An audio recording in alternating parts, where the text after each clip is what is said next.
you will find the poorest in society drive because they live in a rural area. These rules... No. What you said is actually quite astonishing. It is not astonishing. It is A third of the country doesn't drive. A third of the country doesn't own cars. People who live in cities will be able to deal with this in a way that is quite different from people who live in towns and rural areas. Of course, there's going to be much more of that sort of thing coming from the establishment media to try and stop the popular rising coming against unnecessary green measures, which will make hard-working Brits poor, even though we've done far more than any other major Western democracy to cut carbon emissions. The blob has been despicable throughout this process. First, they leaked to the Times last Saturday that Sunak was sticking to his net zero timetable, a brazen attempt to bounce the PM into rejecting a U-turn. Then they leaked the actual plans to the BBC to scupper Sunak's major unveiling at the Tory party conference. As a senior source told the Daily Mail today, this was an act of brazen disloyalty from a supposedly impartial civil servant trying to provoke division within Tory ranks. But there's much more to come. As the Sunday Telegraph editor Alistair Heath warns today, I hope Sunak realises just how vicious the backlash will be. The blob, the cultural aristocracy and myriad pseudo-Tories will unleash every dirty trick in the book to force him to back down. Broadcasters will continue to be hysterically negative, as will the clerisy. He will be accused of hating the youth. The church, the left-wing think tanks, big business and charities will continue to condemn him. There will be leaks, resignations and attempts at ousting him. It will be nasty and frenzied. So Sunak must be ready for the biggest fight of his political career. And he's got to fight the wets in his own party too, who should lose the whip if they vote against these measures, just like Boris made them do during the Brexit battle. But to respond now, my superstar panel, top Daily Telegraph columnist Alison Pearson, the Conservative peer Lord Bailey, and the author and broadcaster Amy Nicole Turner. Alison Pearson, you are a major nut zero sceptic, it is fair to say. What's been your reaction to this hysterical reaction from the British Bashing Corporation and Sly News today? Rishi Sunak grows a backbone. Hooray! So I'm so excited about that, I don't really care. Yes, of course. So what's been happening for 20 years now is we have had the Climate Change Act, the all-powerful Climate Change Committee, MPs, lots of people who've got some doubts about net zero have been silenced. There has been what Rishi Sunak rightly described as a consensus stand that was arrived at by accident, all right? This green blob has prevented any of this being put to the public ever. It's totally undemocratic, and now they've been slightly caught out. I think Rishi has played a blinder because he can say to all his opponents, oh, do you want people to pay 10 grand a year? Do you want the poorest to pay 15 grand? They're very much on the back foot, but they are having an epic tantrum, the eco-zealots, and it is, as you say, it's in the media. We saw that unbelievable interview where the Sky News interviewer said to Kami Badenoch... Jane Secker said to Kami Badenoch, oh, the poor, they don't need to change their cars, they don't drive. You think, have you... I mean, you know, as Kami Badenoch I thought was brilliant, that is a ludicrous statement. She backed it up with the fact that a third of Britons don't drive. Amy, people are living in the poorest parts of the country. I lived in Lincolnshire. People in Lincolnshire, some of the poorest parts of the country, people rely on their cars to get to their jobs. Let's be very clear. Hold on, let's be very clear about it. It is very, very wrong. Even here in London, why do you think the ULEZ debate has rumbled on and on and on? Because those who supported ULEZ didn't know that the poorest in London drive. The minute you get beyond Zone 4, you're car-bound or you're house-bound. Make your choice. And in London, when we looked at how many people drive, from the lowest percentile income, the numbers are actually quite high. In the two bottom percentiles, 29% of households rely, not use, rely on a car. So when you use figures like a third of the country don't drive, how old are they and where do they live? Yes, a third of people in London don't drive because they have tubes and buses up the wazoo. Everybody else has to drive. So Amy Nicole Turner, do you condemn Rishi Sunak for this nut zero backpedal? I think that when you said he was bold, it's the opposite. This was completely cowardly, because if he was bold, why would he not be democratic and choose a time when this could go through Parliament and take scrutiny and be discussed as would be appropriate in a functioning democracy? Hold on this a is second. anti-democratic. Hold on, we arrived at all of this. Hold on. To select the time. haven't had any Wait, let me finish my sentence. To pick a time conveniently right in the middle of a recess. Well, can I just put that's something unfair. to you? Can I put However, do you know what is unfair? It not being debated. I've got to pick up two things, because here. firstly, as I explained in my digest, Sunak was not planning to unveil the policy at this time. He was bounced into it by bitter civil servants who were trying to ruin his announcements. That's the first thing to say.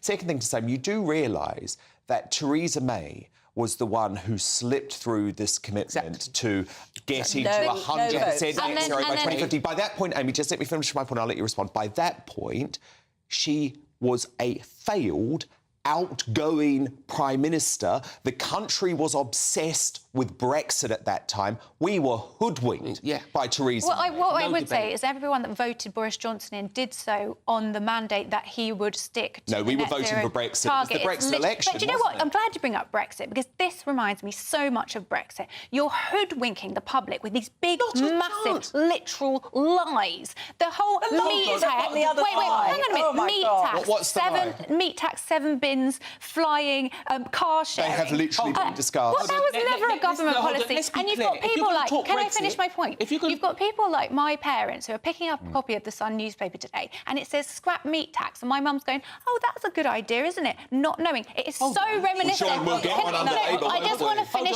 Can I just finish? Hold on. You've had a bit. I haven't finished my point. As always, that is reminiscent of the big bus Brexit lie. That's my point. Let's be very, very clear. There's two big things the PM has done. One, he's shown he's got some conviction. He's come out. Then why didn't he put it through Parliament? Most importantly, he's not alone. The Germans, the French and the Italians are going in the same direction. This isn't about, do we want to save the planet? Yes, we do. This is about, but can Alison, we afford we've it? got to go further, though, don't we? I think this is a great start, but I think the 2050 target is totally unrealistic, and I actually think I don't think what I hope is going to happen is that this gives the Tories a poll bounce. They see how popular these policies are. When they're writing the manifesto, potentially they toughen up. Yeah, I mean, the latest poll was 42% are in favour of delaying the measures. I just want to say to Amy, listen to this. We would never, ever have hit that 2030 target. Never in a million years. And it would have ruined people's lives. We haven't the grid that gives all the electricity. Ruin people's lives? We wouldn't. We wouldn't. And pay more, and then you break back. We are just aligning ourselves with the target that the blessed EU has. So we are not doing this, but I agree with you, Dan. And by the way, it's all going to fall apart because it's uncosted. It's going to cost trillions of pounds, and these people have hidden the cost from the British people. And let me just say, the moment that Ed Miliband came out and said we are keeping the 2030 target, I thought yes. I thought yes, because you know what? You may have just lost yourself the election on that one. And even if you win, you're going to lose the support of the British public within one term. Within one term. Within one Absolutely. term. The cost alone. What Rishi needs to point out is it costs to do this. It isn't for free. It is embarrassing. He has net zero accountability, responsibility or risk.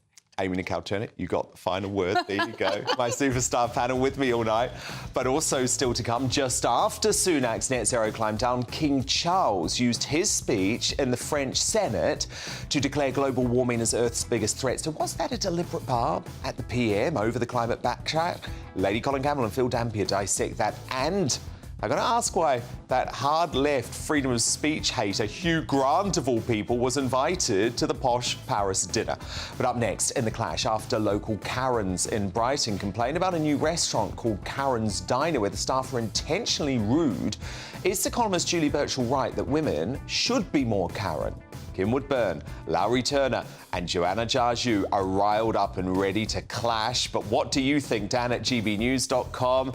You can use the handle at gbnews. I've already heard from a few Karens out there and I want more. See you after this.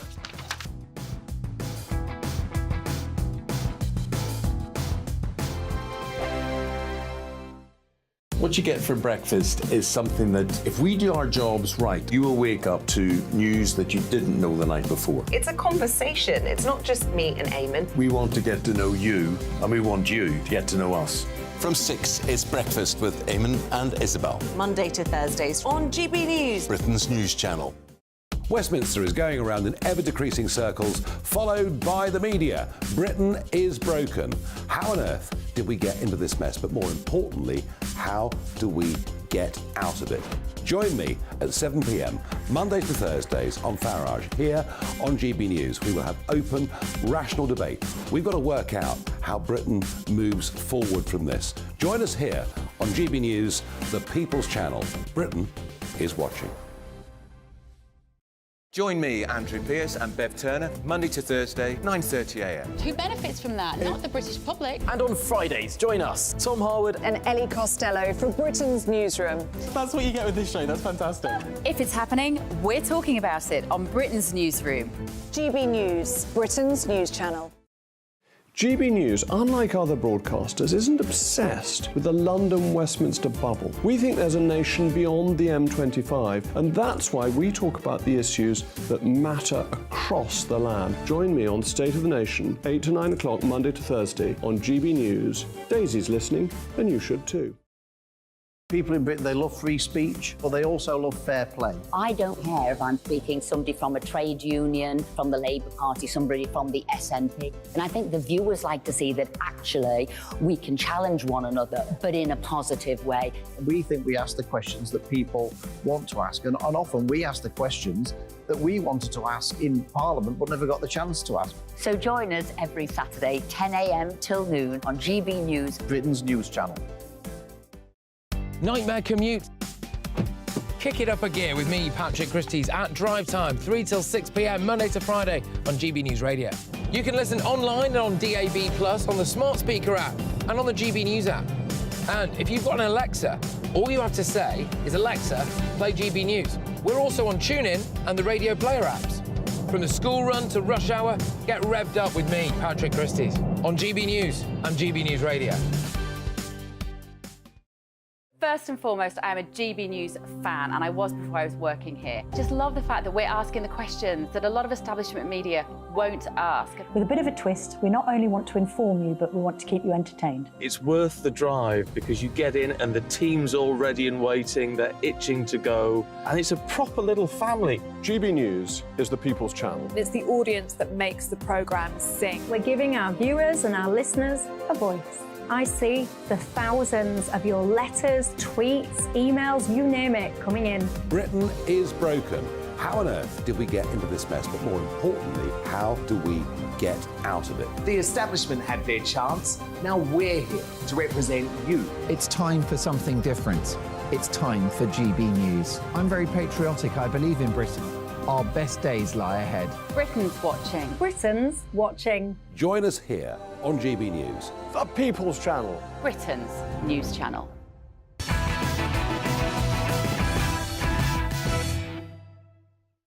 My Royal Masterminds, Lady Colin Campbell and Phil Dampier coming up, but first the clash.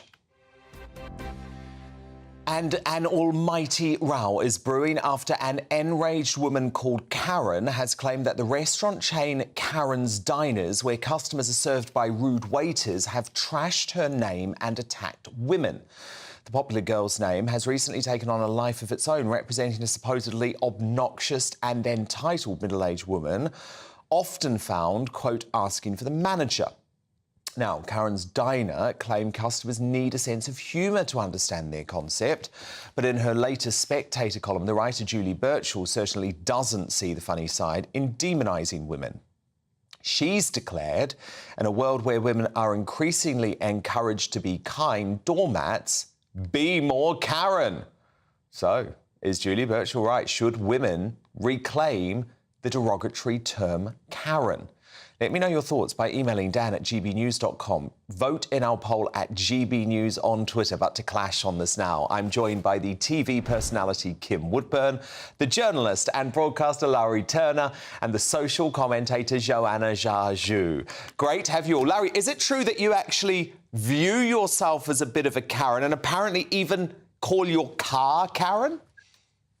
Yes, I have named my car Karen deliberately because I wanted the car to be kind of sort of a no-nonsense, you know, could get things done. I am very proudly a Karen, and I think that not only should more women be Karens, I think men should be Karens too, because I think actually we are entitled to good service in things like restaurants. You know, my son was having a problem today, and I said, phone them again. He said, I can't. I said, no, phone them again. So yeah, I am the woman who says, and I'd like to talk to the manager, and very proudly so.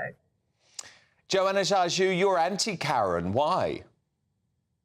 Well, I think that the term Karen has definitely been lost in translation in terms of what it actually means. So I completely get if you've got, you know, some sort of complaint at a restaurant to kind of go and speak to the manager, quote unquote. But actually, Karen is kind of seen as this privileged, middle-aged woman who kind of doesn't know how to mind her business, and actually originated from America, from Black people, being able to identify people who had racial microaggressions against them. So it would be privileged women who would go and, you know, call the police on small children who had lemonade stands, or, you know, harassing Black people who lived in more luxurious apartment complexes, and, you know, basically demanding that they prove that they actually lived there. So the actual origin. But Joanna, the point that Joanna Jaju made, though, is that Julie Birchall made, is that they would never use that sort of term with a name connected to a non-white ethnicity. And what about, do you not feel sorry for all the Karens of the world whose name is now forever dogged by this? They've got to live as Karen for the rest of their lives. And I think it's a beautiful name, Joanna. Now you've turned it into a put-down. And you're sort of almost claiming that Karen's a racist. Well, I haven't personally, Dan, but actually I think that it started as something that was basically a term that was made into satire, and it was an internet meme, and it's kind of got out of hand. And actually it was just a term to refer to microaggressions that happen towards Black people, and now people just use it for absolutely anything. So it doesn't necessarily mean that. All right, well, let me bring in Kim. Let me bring in Kim Woodburn. I'm braced for this, Kim. Who do you agree with, Lowry or Joanna? Look, it's a load of codswallop, dear. Codswallop. I am very outspoken. If something annoys me, I will have a go, and I'm entitled to. So are you a Karen? Are you a Karen, Kim? Well, look, if something annoys me, if I get bad service, I will demand to see the manager. If I take something back, well, yes. If I think something's wrong, I'm being done wrong, then I'll say, excuse me, this is not right. You need to put this right. Now, if this makes me what they call an obnoxious, angry, entitled, I am entitled, if I'm annoyed about something, when somebody's done me wrong, to say what I want to them. Why should I say what they think? I don't care. A spade's a spade. It's not a shovel. And I don't know, young lady, a rather gorgeous-looking lady, I'm sad about you. You are a gorgeous Black woman, and you keep talking about Black prejudice. How does this come into Karen? Now, seriously, why are you discussing prejudice? What's he getting on? OK, well, let Joanna respond, Kim. Let Joanna respond. Kim, I actually explained it. So it originated from Black people in general. It's not me. I'm saying that it originated from Black people in America. And because it's become some sort of, you know, internet meme that's global, people have then changed the definition of Karen. But Joanna, would you call Kim a Karen? I wish you wouldn't, dear, because it's got nothing to do with Black people. I wish you're a beautiful girl. Don't do this. It's silly. Let's not bring Black people in. Yes, Larry, you come in, Larry. Okay, the one thing Jan said, it was like curling her lip was this middle-aged, and that's where I'm with Julie Birchall on this, because it is used as a term of abuse by young people against older women who are a very discriminated against group. And that's why I think we do need to reclaim this, and we do need to be proud that women who are middle-aged, like me, do stand up for ourselves, because what's the alternative? That we get walked all over. Yeah, no, I agree with that. It does feel discriminatory against older women, and often older women are invisible. I stand up for myself. I'm known for it, dear. But if somebody annoys me, they're going to get it with both barrels, dear. I haven't got another moment in my life to pussyfoot with these arseholes. I'm sorry. If someone really annoys me, they will be told they annoy me. And it's a pity we don't speak up.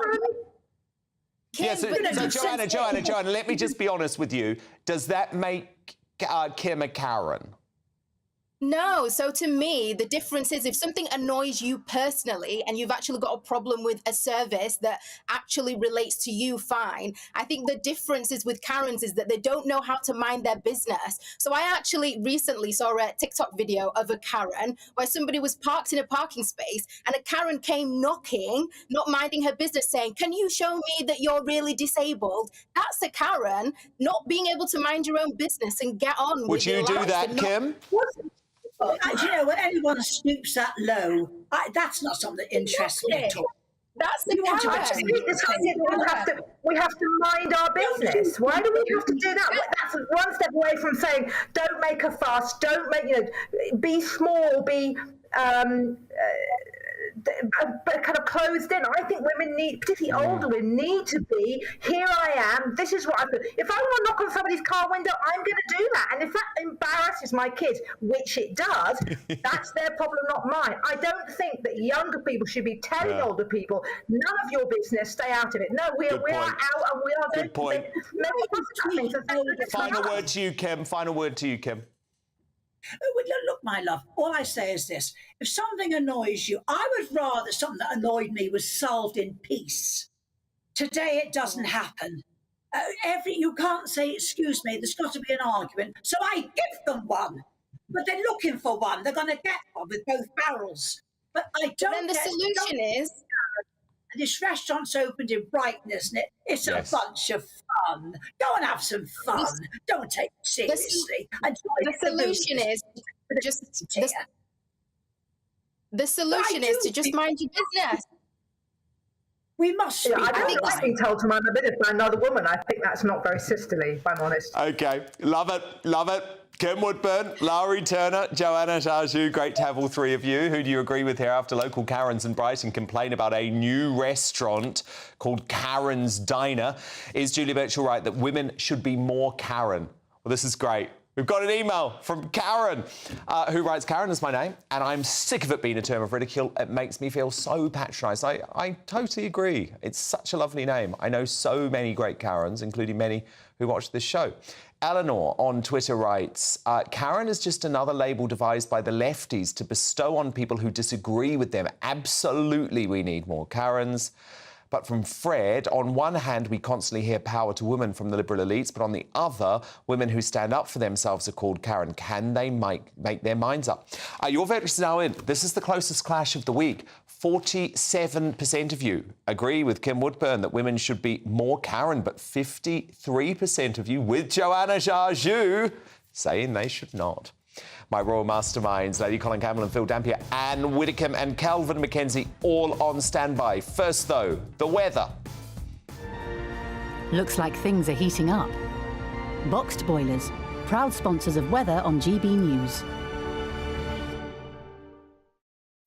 Hi there. Thursday's blustery showers will ease overnight, some drier and clearer spells, but also a cool night to come with temperatures widely in the single figures before further showers on Friday. Now, we've lost the persistent spells of rain that we saw earlier in the week, especially across western parts of the UK, but we've still got quite a number of showers circulating around an old area of low pressure that's sitting to the north of Scotland, and that means there will be further showers overnight, especially for western Scotland, Northern Ireland, western parts of England and Wales, and there'll be some showers or even some thunderstorms just running through the channel close to Kent at times overnight. But inland, actually plenty of clear spells, and under those clear spells with light winds, temperatures falling into the mid to high single figures, or even the low single figures for northern parts of the UK.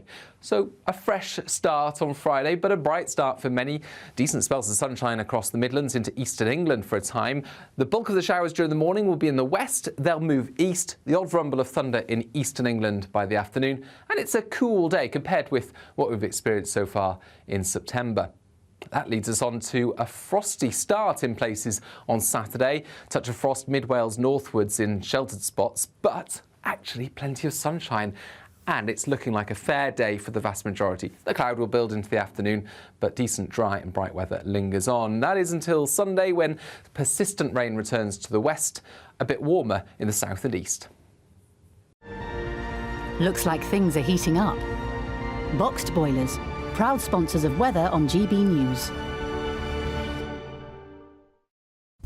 Coming up, fears are mounting that Labour will betray 17.4 million Brits and push us back into the clutches of Brussels as Tony Blair brokers a Paris rendezvous between Sir Keir and Macron.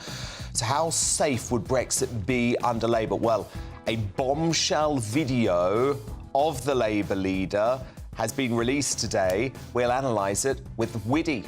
But ex-climate-conscious King Charles makes a huge declaration in Paris that global warming is Earth's biggest threat just hours after Sunak announced his bonfire of net zero green policy. So is the monarch on a collision course with the PM?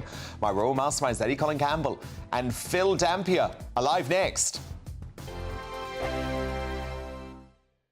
Monday to Thursday, 9 p.m. till 11 p.m. Join me, Dan Wootton, for 2 hours packed full of unfiltered opinions, unique takes and fiery debates. I guarantee you blockbuster guests and exclusive reporting with no spin, no bias, no censorship. I think there is a culture of collusion, quite frankly. And no reason to go to bed. That's Dan Wootton tonight on TV, radio and online. Monday to Thursday from 9 p.m. till 11 p.m. only on GB News, Britain's news channel. The Live Desk with me, Mark Longhurst. And me, Pip Thompson. It's here Monday to Friday on GB News. From midday, we'll bring you the news as it breaks, whenever it's happening and wherever it's happening, from across the UK and around the world. Refreshing, feisty, but with a bit of fun too. If it matters to you, we'll have it covered on TV, radio and online. Join the Live Desk on GB News, the People's Channel, Britain's news channel. Join us every night on GB News at 11 p.m. for Headliners, which is 3 top comedians going through the next day's news stories, which is exactly what you need, because when the establishment has gone crazy, you need some craziness to make sense of it. Headliners. You don't have to bother reading the newspaper. We've got it covered for you. Every night at 11 p.m. and repeated every morning at 5 a.m. We won't send you to sleep like some of the other paper review shows out there. So join us 11 p.m. every night on GB News. The People's Channel, Britain's news channel. So Jubes and Kerr, we tackle the issues of the day with real robust debate, both sides of the fence, battling it out with me in the middle with my forthright opinions and views. And often really interesting things happen because you start with a position and then by the end of the debate you find actually, well, I might not have thought about that one. What we need in this country is 2 new political parties. You should maybe think about doing a 2024 calendar. I'm Michelle Dewberry and I'm keeping you company right through until 7 o'clock this evening. GB News, the People's Channel, Britain's watching. In a world of dull and predictable radio and TV shows. Oh, hi. On Mark Dolan tonight, we've got big guests. We drill into the big stories of the day. The show adds up to a brilliant listening and viewing experience. Mark Dolan Tonight is the most entertaining current affairs show ever, and that's a fact. That's Mark Dolan Tonight, Friday, Saturday and Sunday from 9. Only on GB News, Britain's news channel. Like all families, we have arguments every now and then, but actually we agree on what the mission of GB News is, and that's the most fundamentally important thing. GB News provides the kind of platform that lets all voices be heard. We don't hold back. We're free to say what we really think. Just because some people who live in a tiny little Westminster bubble think that their particular story is important, that's not the most important story for me. And often there will be difficult stories, stories that you won't find on the establishment media. Because what people think in the north of England may be very different to what they're thinking in the home counties. We're going to carry on telling the world what life is really like for households up and down the UK. We love to be in your car, in your kitchen as you're having your breakfast. Whatever you're doing, you are part of the show. If it matters to you, it matters to us. Britain's watching. Britain's watching. Britain's watching. We're proud to be GB News, the People's Channel, Britain's news channel.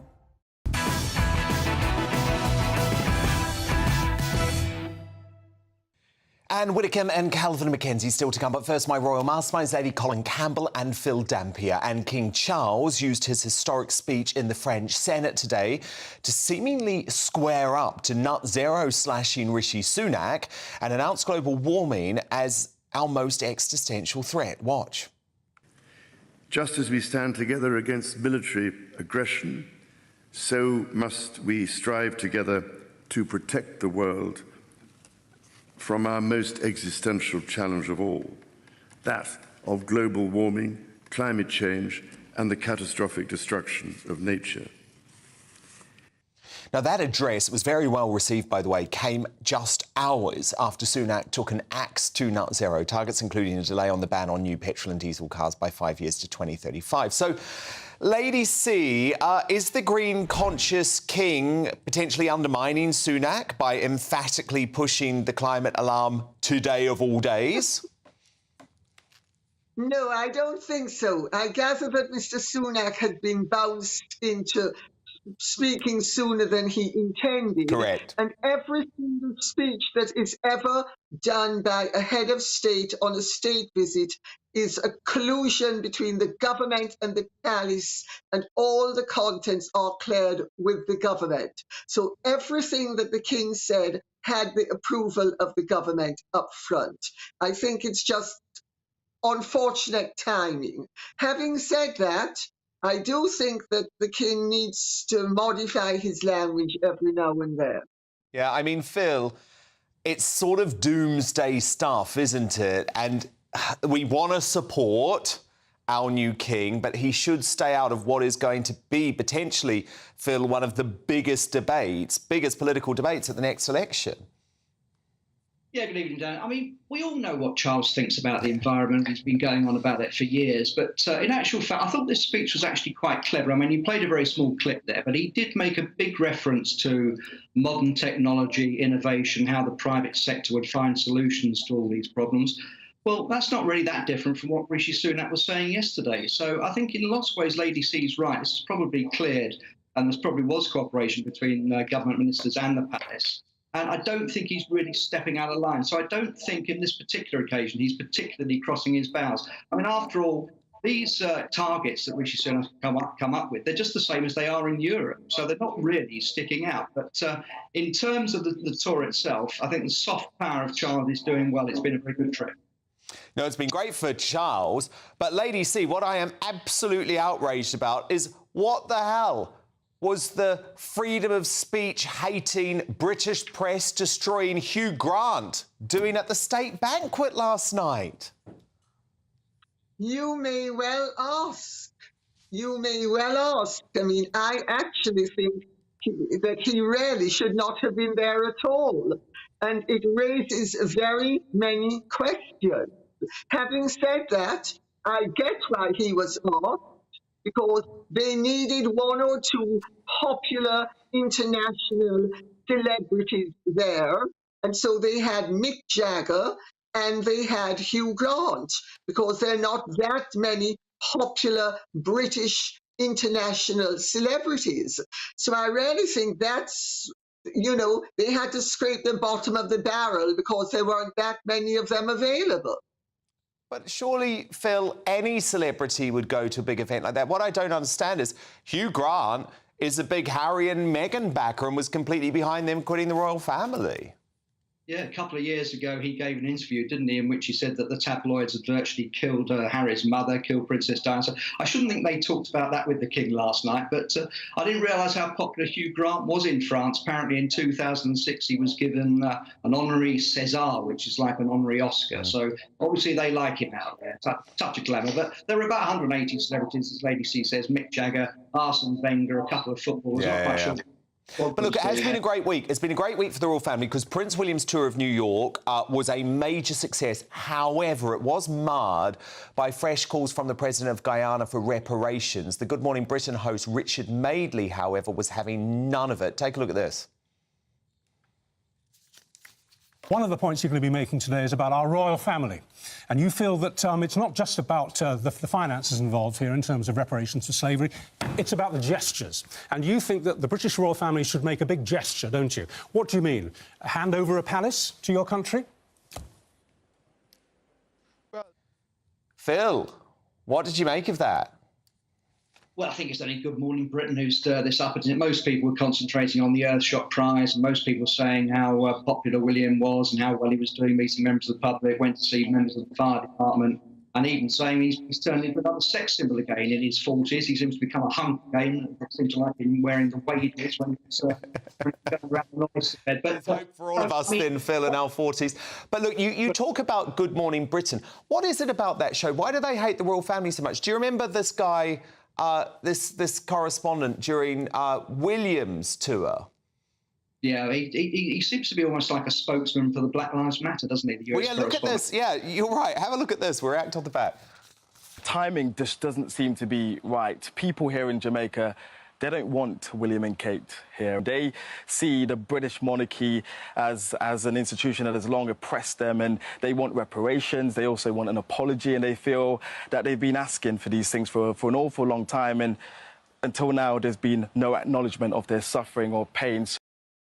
Lady C, it's quite horrible to see woke ITV stoking so much negativity towards our royal family, isn't it, over the divisive issue of reparations? Well, now, Dan, I'm going to speak as a Jamaican. Because remember, I'm Jamaican.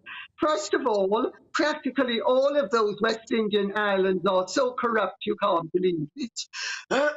Every single penny that they get in foreign aid gets filtered through to Switzerland. Well, not all of the money, but a lot of the money gets filtered through by the politicians to Switzerland or Grand Cayman.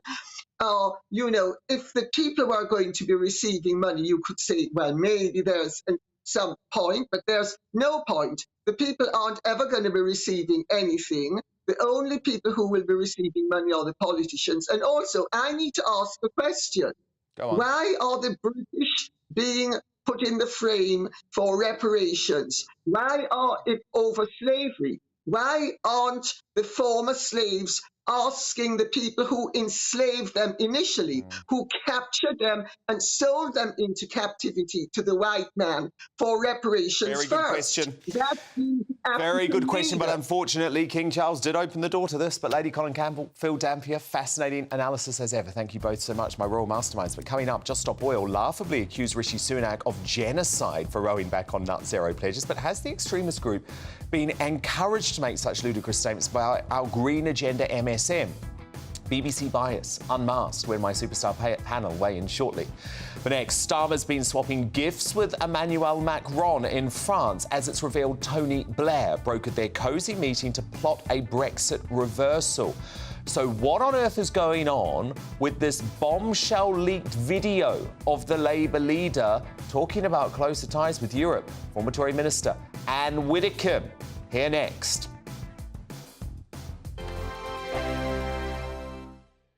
Monday to Thursday nights on GB News. At 6, it's Dubes & Co. 7 o'clock, Farage. At 8, join Jacob Rees-Mogg. And at 9, Dan Wootton Tonight, followed by Headliners. On TV, radio and online. This is GB News. Now then, Lee Anderson here. Join me on GB News on my show, The Real World, every Friday at 7 p.m. I'm not eating bloody cat. Are you Delicious. mental? Open your mouth. OK, here comes a train. Reminds me of the scene in Singing in the Rain. Adam, is that a good one? Whoa! Join me at 7 on GB News, Britain's news channel. Join me, Camilla Tominey, on Sunday mornings from 9:30, taking the politicians to task and breaking out of SW1 to see how their decisions are affecting you across the UK. Bursting the Westminster bubble every Sunday morning, only on GB News, the People's Channel. Britain's watching. Join us every night on GB News at 11 p.m. for Headliners, which is 3 top comedians going through the next day's news stories, which is exactly what you need, because when the establishment has gone crazy, you need some craziness to make sense of it. So join us 11 p.m. every night on GB News, the People's Channel, Britain's news channel. I'm Andrew Doyle. Join me at 7 o'clock every Sunday night for Free Speech Nation, the show where I tackle the week's biggest stories in politics and current affairs with the help of my 2 comedian panellists and a variety of special guests. Free Speech Nation, Sunday nights from 7 on GB News, the People's Channel, Britain's news channel. Every Sunday from 11, join Michael Portillo. There'll be topical discussion, looking at the week before and the week to come. So kick back and relax at 11 a.m. on Sundays on GB News with me, Michael Portillo. GB News, the People's Channel, Britain's news channel. I joined GB News because I was sick and tired of not hearing my views being represented, not just mine, but so many people that I knew and spoke to. I just couldn't get my voice out there. I couldn't say anything, I couldn't do anything. Whatever the narrative was, I kind of had to follow it. GB News is there to provide a voice for those who have been ignored by the establishment media. We think different things, we've got a different style. GB News is here to be optimistic and positive about the future. It's real kind of dynamic and flowing, with the audience very much at the heart of it, like a big family. Here at GB News, we talk about the things that matter to you. Hearing the voices from right across our towns and cities, especially our towns. All sides of the argument represented with a heavy dose of opinion. We're on a mission here to make a difference. And the GB News family really is here for you, and whatever time of day you can watch or listen. Britain's watching. Britain's watching. We're proud to be GB News. The People's Channel. Britain's news channel.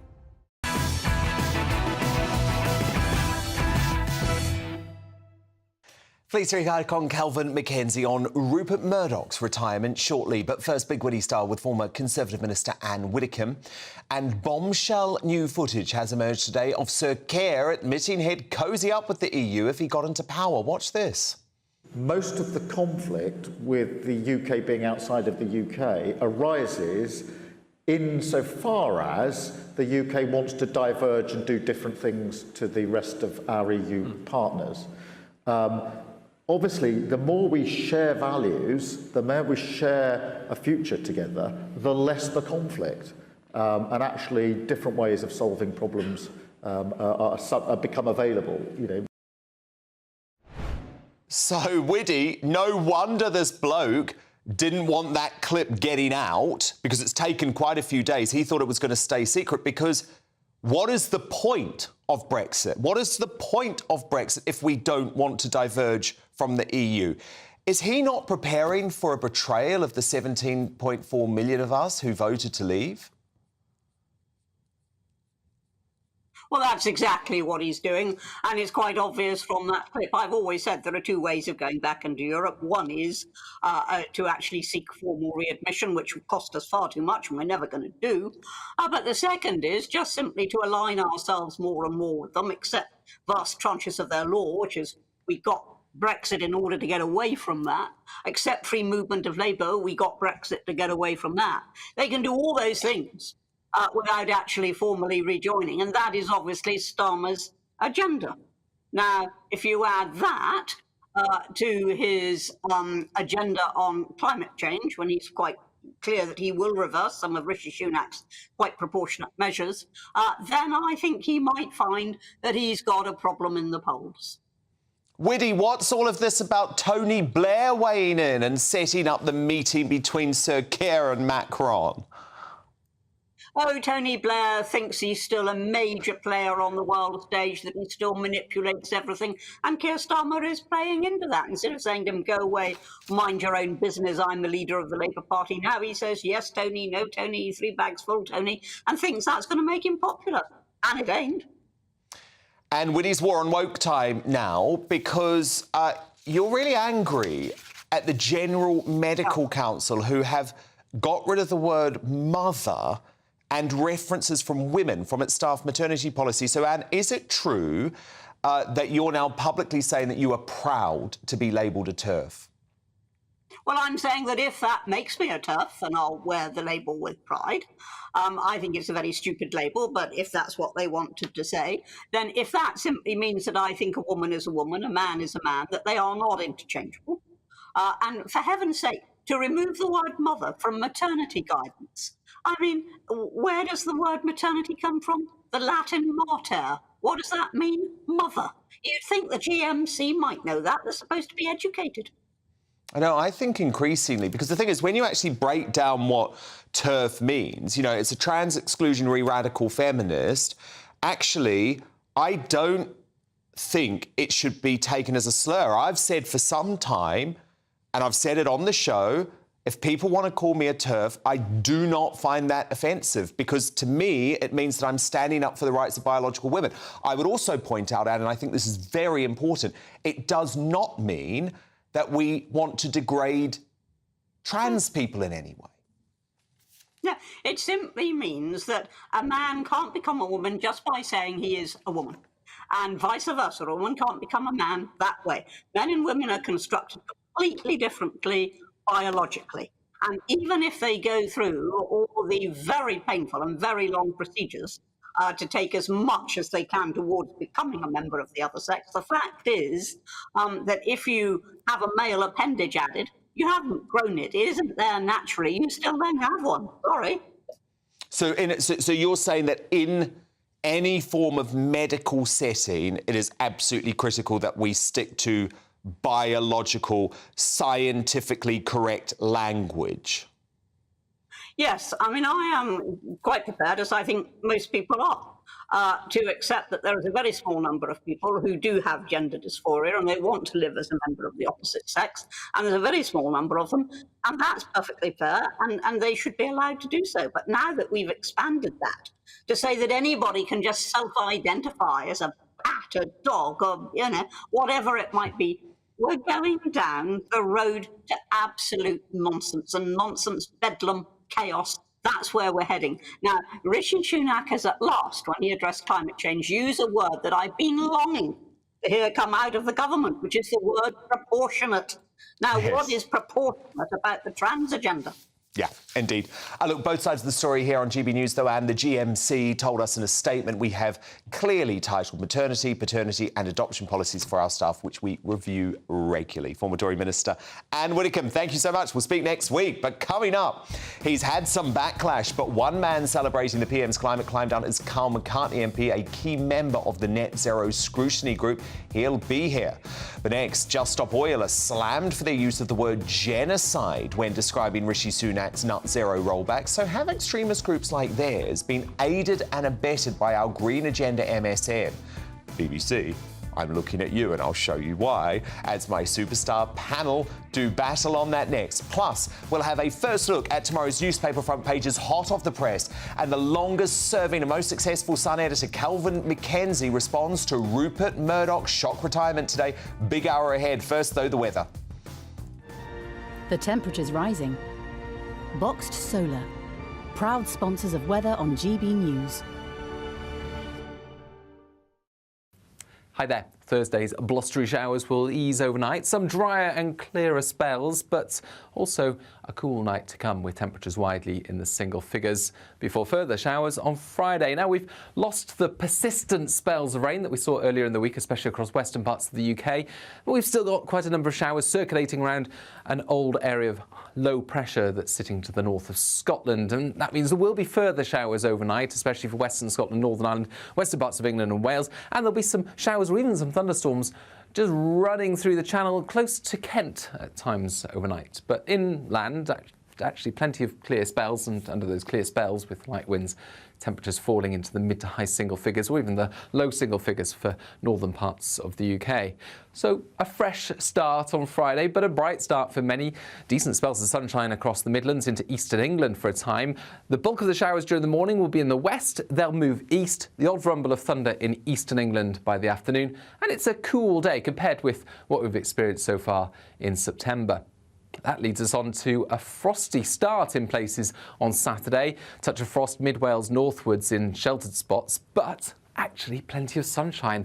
And it's looking like a fair day for the vast majority. The cloud will build into the afternoon, but decent dry and bright weather lingers on. That is until Sunday, when persistent rain returns to the west, a bit warmer in the south and east. The temperature's rising. Boxed Solar, proud sponsors of weather on GB News.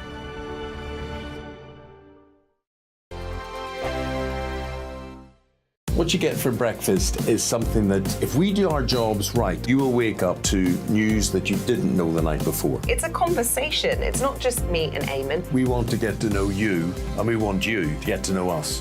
From 6, it's Breakfast with Eamon and Isabel. Monday to Thursdays on GB News, Britain's news channel.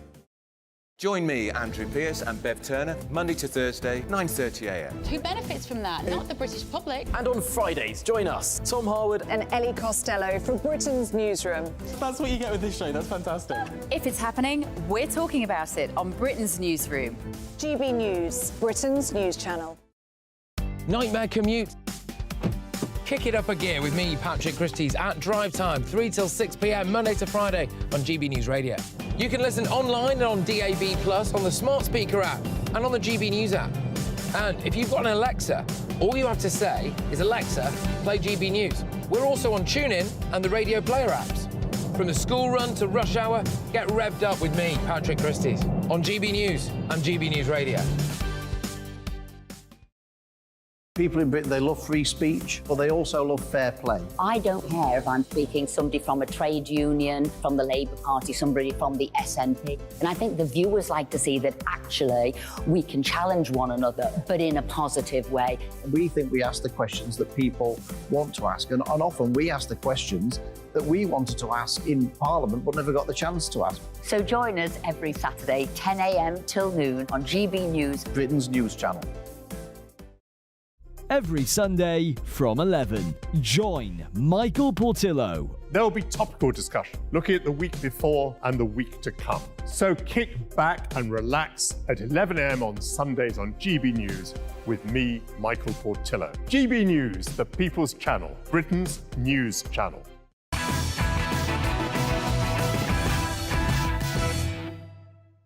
It's 10 p.m. I'm Dan Wootton. Tonight, net zero hysteria plunges to new depths.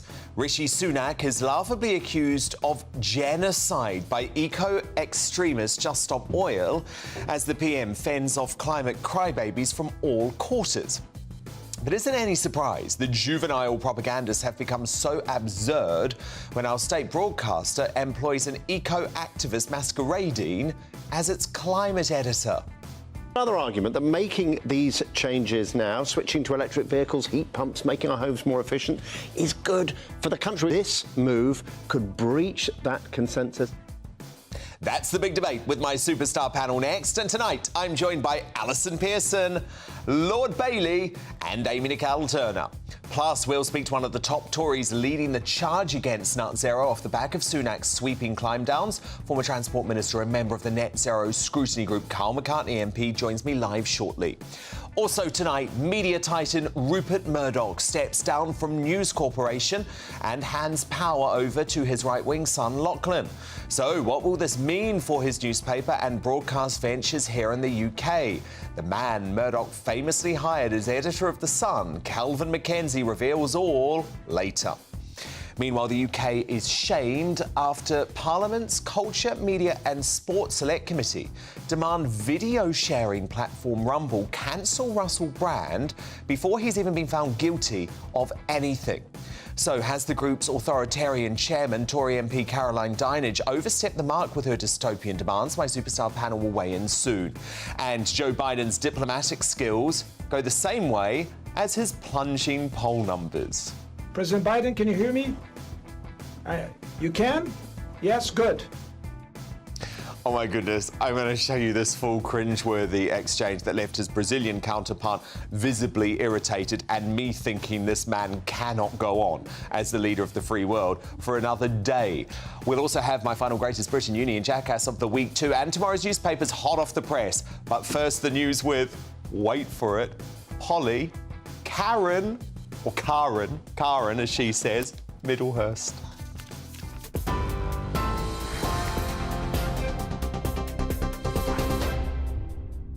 I can confirm my middle name is Karen. Nothing to complain about, though, with our top story. The Bank of England has kept interest rates at 5.25% today. The bank's governor, Andrew Bailey, said price rises are slowing faster than expected and should continue to do so. It follows yesterday's better-than-expected inflation data. But the Shadow Chancellor, Rachel Reeves, says despite the announcement, Britain's been left worse off under the Tories. I think there will be a sense of relief, particularly for those who are coming up to the end of their mortgage deals. But let's look at where we are in the bigger picture, because somebody coming up to remortgage their house today is looking at paying £220 more a month than they would have done if they had remortgaged a year ago. So this is still a very challenging time for families and businesses with the cost of living crisis, which continues to bite. Borrowers may start to feel the benefit of the Bank of England's announcement as well. Shortly after that announcement was made, Nationwide said it's going to be cutting the majority of its fixed-rate mortgages. The country's biggest building society now offering 5- and 10-year fixed-rate mortgages below 5% for the first time for buyers and home movers.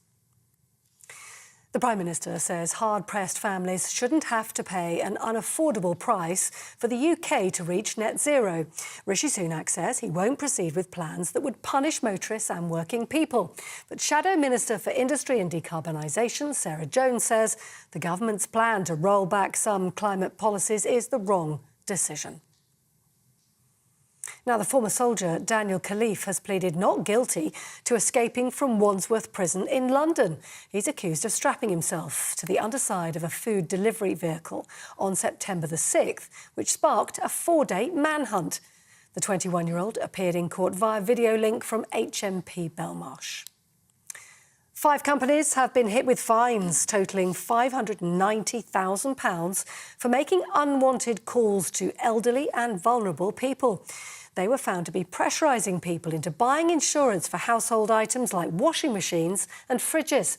The Information Commissioner's Office says it's fined 16 companies almost £1.5 million since 2021 for similar calls. International news, and within the last hour, Volodymyr Zelensky has met with President Biden at the White House. The Ukrainian president is in the United States to garner further backing for the war against Russia. Congress is bitterly divided at the moment over a new military aid package, with many Republicans starting to question the high level of support. The US has already sent $113 billion in security and humanitarian aid to Ukraine. Finally, the King has paid tribute to what he calls the indispensable relationship between the UK and France on the second day of his state visit there.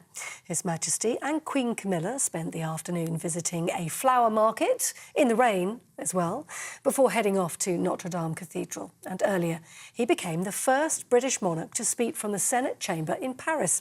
He celebrated the friendship and warm familiarity between the two nations, as well as unity on issues like climate change. You're with GB News across the UK on TV, in your car, on digital radio and on your smart speaker by saying play GB News. This is Britain's news channel.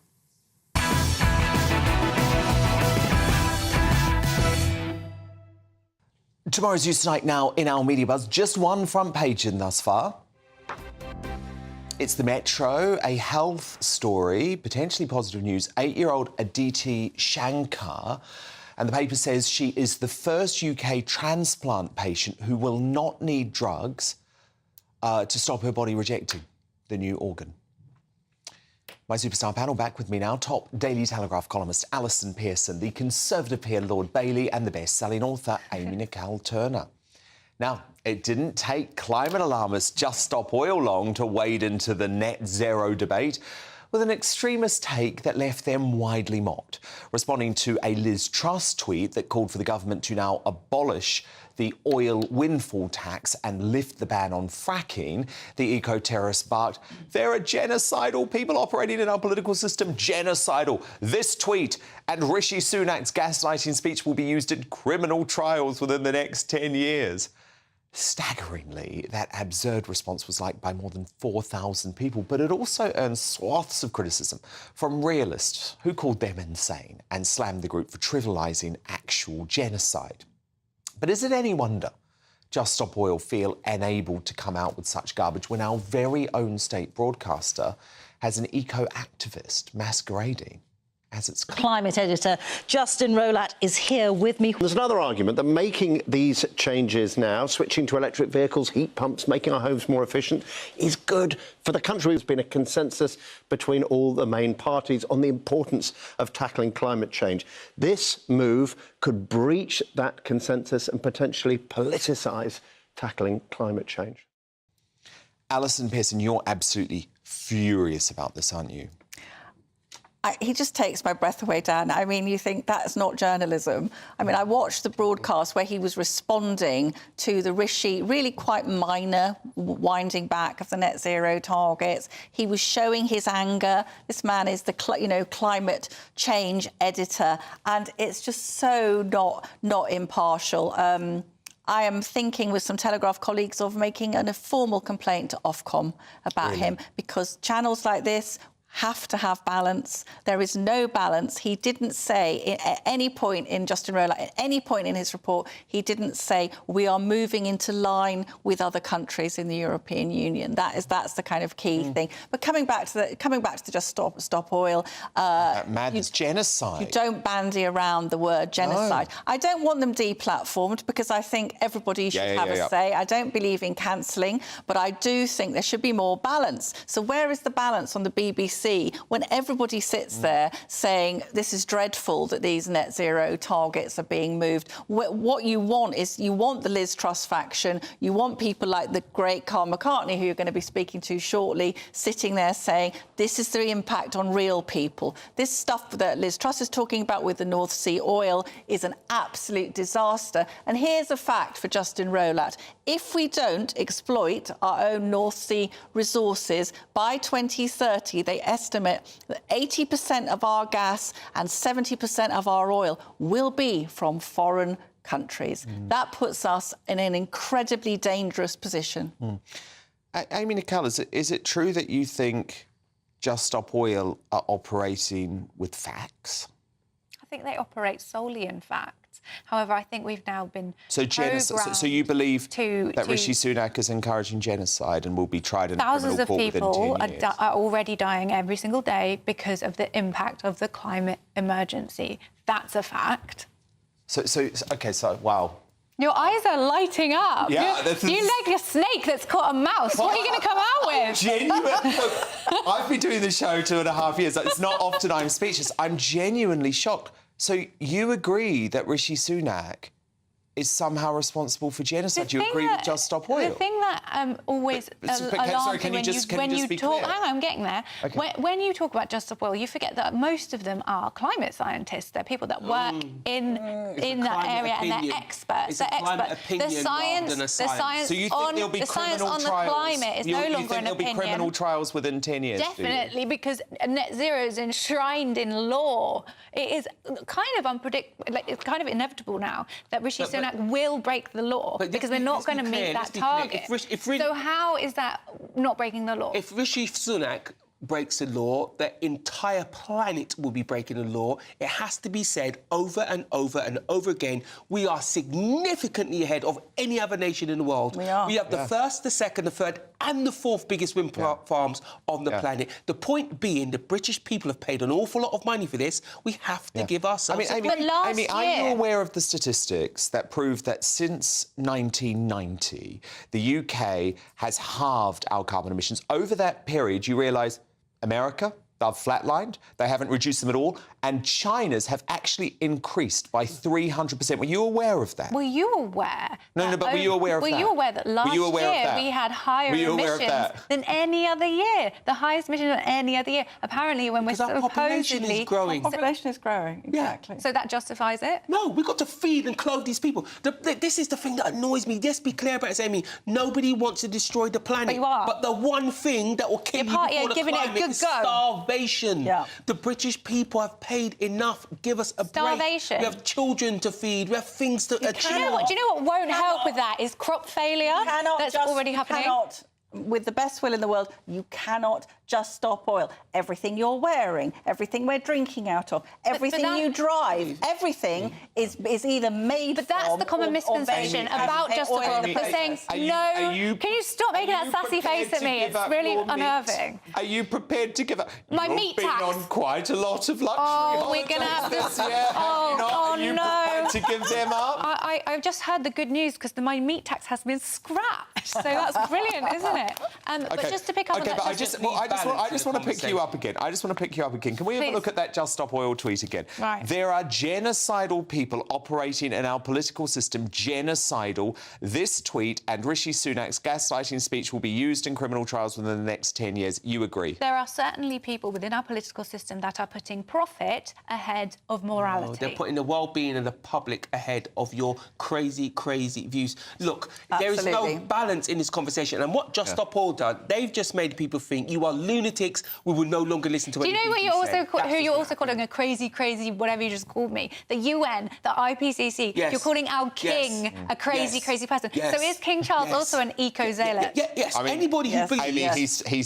He speaks to plants. He's dedicated... I mean, love the guy, but Alison, he shouldn't have really weighed in on climate change today, should he? I'm a big royalist, Dan, and I am really worried about the direction that the King is taking. I think he spoke completely out of turn today. And what's going to happen is people around the country who are being asked to make sacrifices, change their cars, and they're going to say, who's the guy with the 6 palaces? How dare he? And that will cause, amongst particularly huge support for the royal family in this country from the working class people, British working class people. They are not going to take kindly to having the King preaching to them from one of his many houses. What Charles has to do is be very careful about bringing the royal house into the political arena. The minute he does that, we all warned them. Listen, let's be clear. He has a right to have these opinions, but he mustn't have them on the same day as the PM because it makes it political. And if he enters that arena, the royal family will lose. It shouldn't be political, though, should it? This shouldn't be used as a wedge issue. It is so naive it just shouldn't. to say that hugely damaging environmental policies that are going to cause poverty for great swaths of the British population are not a political issue. I am so sick of people saying that. And by the way, as you know, I'm an environmentalist. You're not. Dan, let's be clear. That's hilarious. Let's be clear. It's not being anything that asks the public to pay trillions. It's political. Rightly should be political. Hang on a minute. Now, look, the latest production at the Royal Opera House is causing quite a stir, with Daz Reingold featuring an 81-year-old actress who spends much of the performance naked on stage. Her unkempt and decidedly elderly appearance led the Financial Times' Richard Fairman to pen the following review with particular praise for the production's makeup department.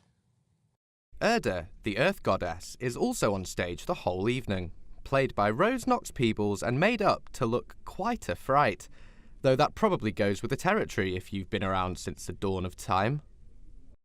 OK, so he said she was made up to look quite a fright. I'll show you what she looks like in just a moment, but in a painfully awkward twist, the actress herself wrote to the paper to clarify.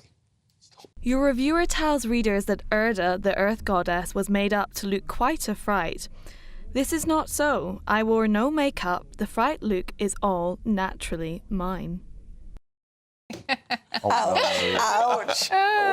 She looks beautiful. She does. She looks... I love the way he said she looks elderly. She's 81. She's 81. She's naked on stage the whole time. She must have a high level of confidence. Absolutely. I have to say, though, that is one of that's one of those moments that you do have to say there, but for the grace of God, I had to feel for the reviewer there, and I'm sure he feels absolutely terrible about it. But she took it in a very mature way, one might say. Amy Nicole Turner, Sean Bailey, Alison Pearson, do stand by, because coming up, after she demanded video sharing platform Rumble cancel Russell Brand, who is yet to be found guilty of anything, has authoritarian Tory MP Caroline Dinenage spectacularly overstepped the mark? My Superstar panel will return to debate that shortly. But next, Rishi Sunak's brave net zero bonfire has unleashed a Tory party civil war, with wet Conservatives out in force slamming their leader and doing their best to whip up climate hysteria. But the Nut Zero voice of wisdom and Tory MP Carl McCartney has firmly backed his leader's bold choice. He joins me very soon.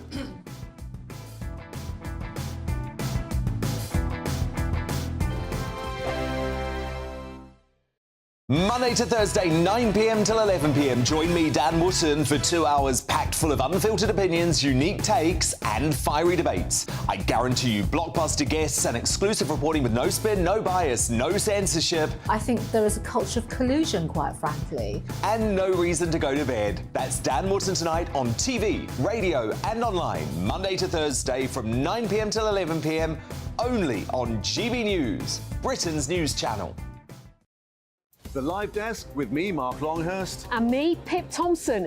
It's here Monday to Friday on GB News. From midday, we'll bring you the news as it breaks, whenever it's happening and wherever it's happening, from across the UK and around the world. Refreshing, feisty, but with a bit of fun too. If it matters to you, we'll have it covered on TV, radio and online. Join the Live Desk on GB News, the People's Channel, Britain's news channel. Join us every night on GB News at 11 p.m. for Headliners, which is 3 top comedians going through the next day's news stories, which is exactly what you need, because when the establishment has gone crazy, you need some craziness to make sense of it. Headliners. You don't have to bother reading the newspaper. We've got it covered for you. Every night at 11 p.m. and repeated every morning at 5 a.m. We won't send you to sleep like some of the other paper review shows out there. So join us 11 p.m. every night on GB News. The People's Channel, Britain's news channel. The Jubes and Kerr, we tackle the issues of the day with real, robust debate, both sides of the fence, battling it out with me in the middle with my forthright opinions and views. And often really interesting things happen because you start with a position and then by the end of the debate you find actually, well, I might not have thought about that one. What we need in this country is 2 new political parties. You should maybe think about doing a 2024 calendar. I'm Michelle Dewberry and I'm keeping you company right through until 7 o'clock this evening. GB News, the People's Channel, Britain's watching. In a world of dull and predictable radio and TV shows. Oh, hi. On Mark Dolan tonight, we've got big guests. We drill into the big stories of the day. The show adds up to a brilliant listening and viewing experience. Mark Dolan Tonight is the most entertaining current affairs show ever, and that's a fact. That's Mark Dolan Tonight, Friday, Saturday and Sunday from 9. Only on GB News, Britain's news channel.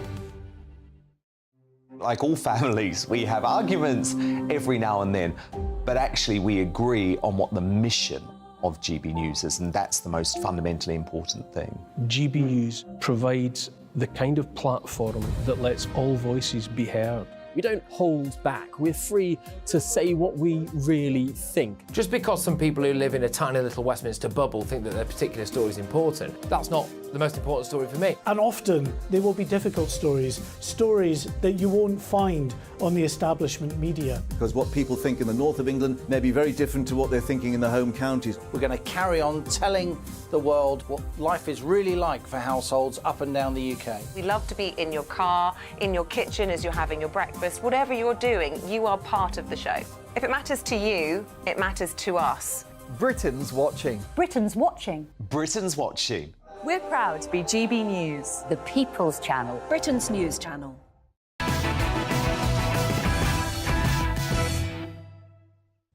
Calvin Mackenzie unleashes on Channel 4 and Rupert Murdoch's retirement shortly. But first, Rishi Sunak's finally taken the decisive action needed to end our deranged slide into net zero.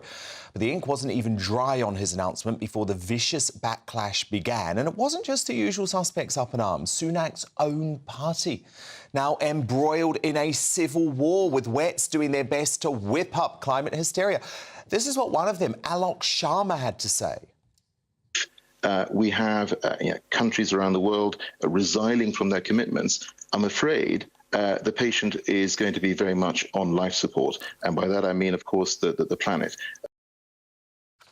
But given that the Prime Minister's put clear green water between his party and Labour, isn't it time for all Tory MPs to get behind his net zero pledge? Well, one of them, member of the Net Zero Scrutiny Group, Carl McCartney, joins me now. So, Carl, look, I know you've been calling for this for a long time, but do you think the Prime Minister needs to go further and scrap the 2050 target altogether? Indeed, I have called for the delay from 2030 to 35, echoing much what France and Germany, 2 other big economies in Europe, have recently done. I'm not sure we need to scrap 2050. It's 27 years away. I guess that there's going to be lots of technological advancements before then. We've seen lots in the last 27 years. But you just played one of my colleagues, Alex Sharma, who, funny enough, I think had probably flown to where he gave that speech, all those responses. Yes. And you're exactly right that some of my colleagues really, they just go over the top. And, we've needed for some time a big dose of reality. And thank goodness those in number 10 around the Prime Minister and the Prime Minister himself have delivered on that. And Conservative backbenchers, front benches, ministers, Secretaries of State and Cabinet members are all happy as Larry. It's happened finally at last, and we can move forward. And yes, because Carl, there is clear water between us and the Labour Party. Yeah, what do you make, Carl, though, of one of your colleagues like Zach Goldsmith, right? So he is a good guy by all accounts, but also a very, very rich man, saying that this is a disgrace, shame on Rishi Sunak, saying there should be an immediate general election. But actually, does he have any idea of how much net zero is going to cost people in your constituency, for example? I'm not sure. I like Zach a lot, and we share the same corridor when we first got elected in 2010, but I don't attend the same dinner parties that he does in Notting Hill and around Islington and in the Westminster bubble. And I'm sure those people in London, they don't experience life like most of the rest of the country. London has a great public transport system. A couple of other cities do as well in the UK, but the vast majority of people in this country use their cars, whether it's to commute to work, whether it's to visit friends and family on weekends or evenings, take the children to school, but they rely on it because there is a public transport service that they can rely on 24/7, 365. Unfortunately, there is in London, and London are very lucky in that respect. Yeah, no, indeed. So look, just tell me, your net scrutiny group, are you going to become like the ERG now? Do you think there's a real powerful base for you to actually influence cabinet policy even more on this issue? Well, I think we've been influencing for quite some time, and yes, quite a few of my my backbench colleagues have joined the group recently. But it's a broad church, the Conservative Party, it always has been, and it's the net scrutiny group it's a good group, and it's full of sound Conservatives and sound members of Parliament who want to do for their constituents and for the country, and that's much what the Prime Minister has told us he wants to do, and I think has been well received by Conservative voters, former Labour supporters, and all sorts of people who perhaps don't normally vote, but who know at the next general election there's going to be some pretty major decisions to make. Well, indeed. And look, you needed to do this. You needed to do this because let's just be honest about it. You're 20 points behind in the polls. That was the latest today. That ain't good, but finally... No, you're not wrong. Especially the marginal seat like Lincoln. I know. You need all the help you can get. But look, this is an important issue. If you want to come out campaigning with me, we'd welcome you with open arms. Carl McCartney, great to have you. Thank you so much. Now, Gavin McKenzie on Rupert Murdoch and eco-zealot Chris Packham in just a moment. First, though, the weather. That warm feeling inside. From Boxed Boilers. Proud sponsors of weather on GB News. Hi there. Thursday's blustery showers will ease overnight, some drier and clearer spells, but also a cool night to come with temperatures widely in the single figures before further showers on Friday. Now, we've lost the persistent spells of rain that we saw earlier in the week, especially across western parts of the UK, but we've still got quite a number of showers circulating around an old area of low pressure that's sitting to the north of Scotland, and that means there will be further showers overnight, especially for western Scotland, Northern Ireland, western parts of England and Wales, and there'll be some showers or even some thunderstorms just running through the channel close to Kent at times overnight. But inland, actually plenty of clear spells, and under those clear spells with light winds, temperatures falling into the mid to high single figures or even the low single figures for northern parts of the UK. So a fresh start on Friday, but a bright start for many. Decent spells of sunshine across the Midlands into eastern England for a time. The bulk of the showers during the morning will be in the west. They'll move east. The odd rumble of thunder in eastern England by the afternoon. And it's a cool day compared with what we've experienced so far in September. That leads us on to a frosty start in places on Saturday. Touch of frost mid-Wales northwards in sheltered spots, but actually plenty of sunshine. And it's looking like a fair day for the vast majority. The cloud will build into the afternoon, but decent dry and bright weather lingers on. That is until Sunday, when persistent rain returns to the west, a bit warmer in the south and east. That warm feeling inside. From Boxed Boilers. Proud sponsors of weather on GB News. Coming up, as eco-zealot Chris Packham moots blowing up an oil pipeline and praises highly intelligent protesters jailed for blocking the M25. Why is this crime glamorising programming allowed to be broadcast on Channel 4? Fleet Street legend Calvin McKenzie reacts, and he'll give his take on Rupert Murdoch's retirement as the longest-serving editor of The Sun. But next, has Tory MP Caroline Dinenage overstepped the mark for demanding video streaming service Rumble deplatforms Russell Brand? And is the platform right for declaring joining the cancel culture mob would be a violation of our company's values? Good on them. My superstar panel debate that next, plus more of tomorrow's newspaper front pages. Don't go anywhere.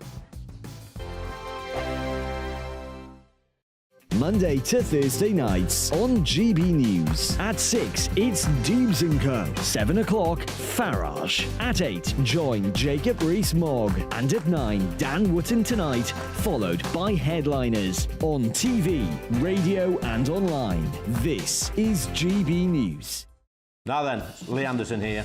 Join me on GB News on my show, The Real World, every Friday at 7 p.m. I'm not eating bloody cat. Are you Delicious. mental? Open your mouth. OK, here comes a train. Reminds me of the scene in Singing in the Rain. Adam, is that a good one? Whoa! Join me at 7 on GB News, Britain's news channel. Join me, Camilla Tominey, on Sunday mornings from 9:30, taking the politicians to task and breaking out of SW1 to see how their decisions are affecting you across the UK. Bursting the Westminster bubble every Sunday morning, only on GB News, the People's Channel. Britain's watching. Join us every night on GB News at 11 p.m. for Headliners, which is 3 top comedians going through the next day's news stories, which is exactly what you need, because when the establishment has gone crazy, you need some craziness to make sense of it. So join us 11 p.m. every night on GB News, the People's Channel, Britain's news channel. I'm Andrew Doyle. Join me at 7 o'clock every Sunday night for Free Speech Nation, the show where I tackle the week's biggest stories in politics and current affairs with the help of my 2 comedian panellists and a variety of special guests. Free Speech Nation, Sunday nights from 7 on GB News, the People's Channel, Britain's news channel. Every Sunday from 11, join Michael Portillo. There'll be topical discussion, looking at the week before and the week to come. So kick back and relax at 11 a.m. on Sundays on GB News with me, Michael Portillo. GB News, the People's Channel, Britain's news channel. I joined GB News because I was sick and tired of not hearing my views being represented, not just mine, but so many people that I knew and spoke to. I just couldn't get my voice out there. I couldn't say anything. I couldn't do anything. Whatever the narrative was, I kind of had to follow it. GB News is there to provide a voice for those who have been ignored by the establishment media. We think different things, we've got a different style. GB News is here to be optimistic and positive about the future. It's real kind of dynamic and flowing, with the audience very much at the heart of it, like a big family. Here at GB News, we talk about the things that matter to you. Hearing the voices from right across our towns and cities, especially our towns. All sides of the argument represented with a heavy dose of opinion. We're on a mission here to make a difference. And the GB News family really is here for you, and whatever time of day you can watch or listen. Britain's watching. Britain's watching. We're proud to be GB News, the People's Channel, Britain's news channel.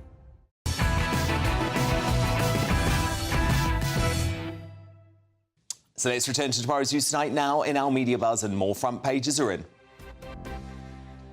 Starmer lets cat out of the bag on Brexit betrayal. That's the headline in the Daily Mail. And of course, we discussed this with Woody earlier. The paper saying that Labour's mask slipped after Sir Keir was filmed saying he did not want to diverge from EU rules. And The Sun leads with yet more allegations against the comedian Russell Brand. The paper says his former employer, the BBC, has been dragged further into the row after Brand was accused of exposing himself to a woman in the BBC studio. This was actually an exclusive broken by the BBC earlier tonight. My superstar panel return now. Top Daily Telegraph columnist Alison Pearson, Conservative peer Lord Bailey, and the author and broadcaster Amy Nicole Turner. Now, I have to share with you news of an extraordinary state overreach from the Culture, Media and Sports Select Committee that's left the UK shamed on the international stage.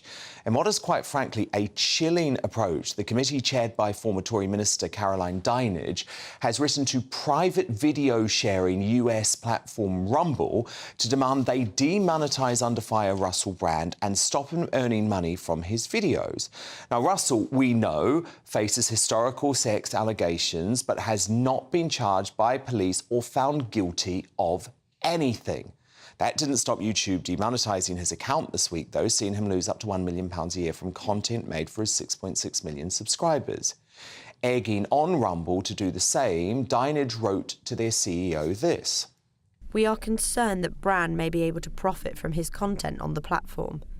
We would be grateful if you could confirm whether Mr. Brand is able to monetize his content, including his videos relating to serious accusations against him. If so, we would like to know whether Rumble intends to join YouTube in suspending Mr. Brand's ability to earn money. Well, Rumble, which is a truly brilliant free speech platform, hit back with this scathing rebuke. We regard it as deeply inappropriate and dangerous that the UK Parliament would attempt to control who is allowed to speak on our platform or earn a living from doing so. Although it's maybe politically and socially easier for Rumble to join a cancel culture mob, doing so would be a violation of our company's values and mission. We emphatically reject the UK Parliament's demands. Oh, what a response. Now, Alison, GB News has broken tonight that Dinage is now even under fire from some members of the committee who say that she didn't share this letter with them. There are now calls for her to resign. And this isn't the only media company that she's written to. So what on earth does this committee think they are doing, trying to tell private media companies, who, by the way, in this country are government regulated by Ofcom, what to do? And who to platform and who to pay. It's a completely outrageous, not only is it outrageous, it is chilling and sinister. This is a senior parliamentarian writing to these independent media platforms, trying to ruin Russell Brand, who, as you say, is accused of, he has serious and credible charges against him. But she's basically setting out to destroy him, to remove every source of income. You know, he is a human being, Dan. His wife is heavily pregnant with their third child. Well, she's actually given birth. Oh, has she? Just in the last few weeks. And so we should have some compassion for that woman, you know? Just some kind of decency. And I think, I mean, you know, Sean will speak more learnedly about this than I do, but this is a total breach of the way that the state should be behaving to private businesses. And I should add, Dan, as well, because we're on GB News, that Caroline Dinage has also written to GB News making a complaint about the brilliant Bev Turner, a wonderful presenter here, about opinions she expressed on Russell Brand. Bev is allowed to express any opinion she wants to. It's a free country and it's a free news channel. So I think it's really, really alarming development. And I would like to see the Prime Minister or people in Number 10 telling Dame Caroline where to get off. So, I mean, Sean Bailey, can I just say, looking into this, actually, she has violated one of the few clauses of the Magna Carta, which are still in effect, and that is that no free man shall be seized, imprisoned, dispossessed, outlawed, exiled or ruined in any way, nor in any way proceeded against, except by the lawful judgment of his peers in the law of the land. Dinage has literally read an article. She knows nothing more than that. She could know it all and still shouldn't have done it because we have a due process of which she is a serious part. She sits in the Commons where law is made, so she should understand the laws already exist and it's for the law to deal with Russell Brand. That's the first thing. The other thing that's really important, there's a section of the public who believe this is a conspiracy against anybody who doesn't have what is considered mainstream views. She has bought into that. She has made that real for those people. And one of the things I notice whenever we go abroad, so the Prime Minister's criticised for going to Saudi Arabia, not telling them how to behave themselves. If I'm sat in Saudi Arabia now, I think, well, hold on a second. You tell us off for trying to control our media. What exactly were you doing? Exactly. The idea in America that politicians would weigh in on how TV companies should cover the news would be an absolute joke because of their constitution. Amy Nicole Turner, what do you make of this? I think that the more pressing issue is why is this unregulated conspiracy theory channel, peddling channel, streaming freely Well, in the UK. No, that's unfair to call them a conspiracy. So I just want to interrupt very quickly. It's unfair to call them a conspiracy theory peddling channel. Amy, they platform anyone. That's the point. They are a free speech channel. And a quarter of the creators have been banned or demonetized on other social media sites. It's like the Wild West. Do you know why some of these people have been banned, Amy? Seriously, some of the top creators on Rumble were banned because during the COVID pandemic, they made videos saying that we shouldn't wear masks. Well, that is now the scientific consensus, and that got them banned from YouTube. Do you not understand why they've ended up on Rumble? Its reputation is led by the likes of Alex Jones. No, he's one person on that platform. He's one person. There are plenty more like him operating on this channel, which are completely unregulated and doesn't abide by Ofcom. So my question, if I was her, would be, why aren't we regulating these sites in the same way we are television? Not allow anyone with a view that doesn't appear in the Guardian to have any say. Actually, I'm not going to sign up to regulation. We here are monitored by Ofcom. Like you said, Bev can have her opinion, but it was countered with Andrew's opinion. That's what was due impartiality there. Yeah, and I'm just saying. But listen, there's two things to be said then. If that was her view, she's in the precisely best place to start that conversation. Writing to them is not the way to do it. And when we talk about who she talked to, it's not the job of the Prime Minister, it's the job of parliamentarians. This brings Parliament into disrepute. The basis of this country, what made Britain great was two things: free speech and its civil organisations. And if you destroy one or both of them, we no longer have a country. Very good point. Now, Joe Biden showed how not to do diplomacy yesterday at the United Nations HQ in New York, where once again the 80-year-old president struggled with the simple task of walking off stage. The latest cringe-inducing gaffe by bumbling Biden, who is, let's be honest, senile now, could be his worst yet because he left the Brazilian president visibly angry when he failed to shake his hand. Watch what happened. Republic of Brazil, accompanied by the Director General of the International Labour Organization. And to say to President Biden, can you hear me, President Biden? This is a historical moment for Brazil and for the U.S. President Biden, can you hear me? You can? Yes, good.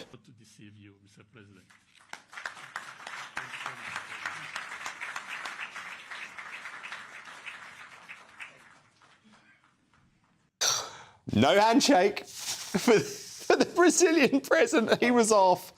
I mean, judging by that performance, the American public aren't going to struggle to boot Biden off the presidential stage very, very soon.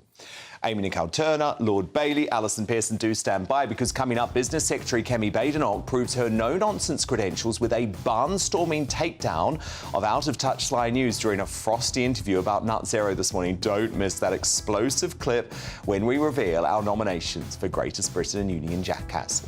But next, in Uncancelled, why is eco-extremist Chris Packham allowed to talk about blowing up oil pipelines while praising Just Stop Oil's criminality on Channel 4? And is he deluded to compare them to the suffragettes? Fleet Street legend Calvin McKenzie gets stuck into that, and the big media news of the day, that the man who gave him his editor job at The Sun, Rupert Murdoch, has finally hung up his boots tonight. Calvin McKenzie, don't go anywhere. He's Uncancelled in just 2 minutes' time.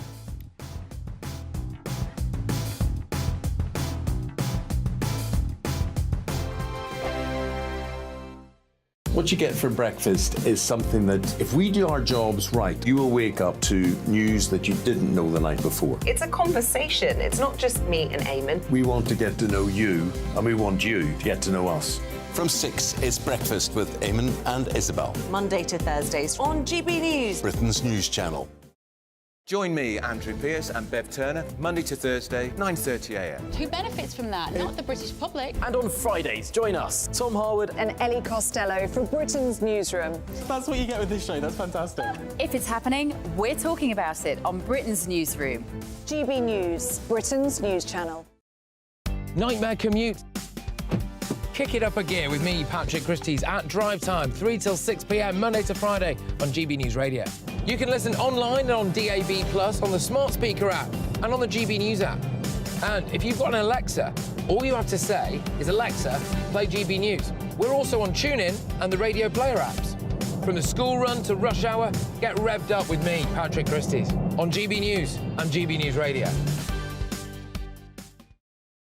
People in Britain, they love free speech, but they also love fair play. I don't care if I'm speaking somebody from a trade union, from the Labour Party, somebody from the SNP. And I think the viewers like to see that actually we can challenge one another, but in a positive way.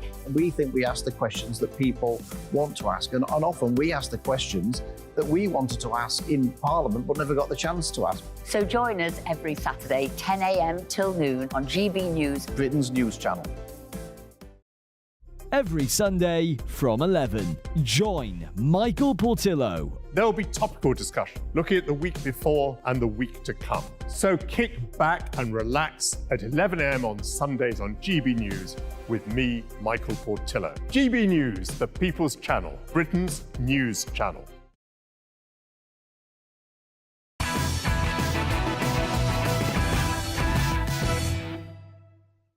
Time now for Uncancelled. And this is where Britain's top commentators speak out on controversial issues without the fear of the cancel culture sweeping the rest of the media. And the once credible environmentalist Chris Packham has created a new documentary with Channel 4, and it isn't just woke, it's downright dangerous. Titled, Is It Time to Break the Law?, Packham interviews eco-terrorists the world over, including the author of the book How to Blow Up a Pipeline.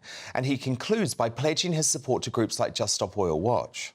That doesn't necessarily have to mean that you put explosives on the pipelines and blow them up, but disrupt their construction, yes, and maybe blow them up. If we do blow up pipelines and we do get caught, we're going to take a beating from the state. If you're an activist that's already made a decision that, yes, you're going to break the law, so long as no one is hurt and there's no lasting environmental damage, then you'll have my support. Completely deranged from Channel 4. This is how the Home Secretary, Suella Braverman, responded when she was informed of Packham's extremism this morning. He's saying that he actually endorses it. He doesn't condemn it. That's incredibly irresponsible and reckless, is what I would say. Calvin McKenzie, was that documentary appropriate for Channel 4 to broadcast tonight?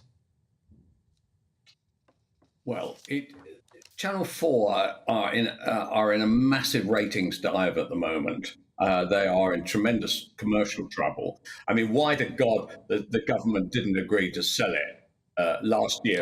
Probably got $1 billion for it. And 10 years ago would have got $3 billion for it. But the reality is that they will do anything now in order to attract themselves a headline. So some idiot producer comes along, we're going to get somebody to say that we'll blow up an oil pipeline. How are you going to blow up an oil pipeline without A, spreading everything everywhere, and secondly, actually causing potential death or destruction to somebody? It's quite wrong. Actually, that kind of thing, they'll be pleased, Channel 4, that we're discussing it. They'll say, oh, we got a good show on Dan Wootton last night. That's all they care about. They are mad. Quite mad at Channel 4. And honestly, I do believe that it's time that the government actually just got rid of the thing. Well, of course they were meant to. Boris was going to do it, Truss was going to do it, and then Sunak gets in and he stops it. It's absolutely ludicrous. But look, of course, Calvin, a seismic story from the world of the media today. Our old boss, the man who made you the longest-serving, most successful editor of The Sun, Rupert Murdoch, has stepped down as chairman of Fox and News Corporation. He told you he was never going to retire, Kelvin. So what's changed? Well, I think one important thing's changed is that the world has changed. So in his time, if he had an idea or a colleague had an idea, he could go ahead and do it, and he would hand it down to the consumer. Now, media hands up what it wants to watch, which is why GB News was hugely successful and why we have a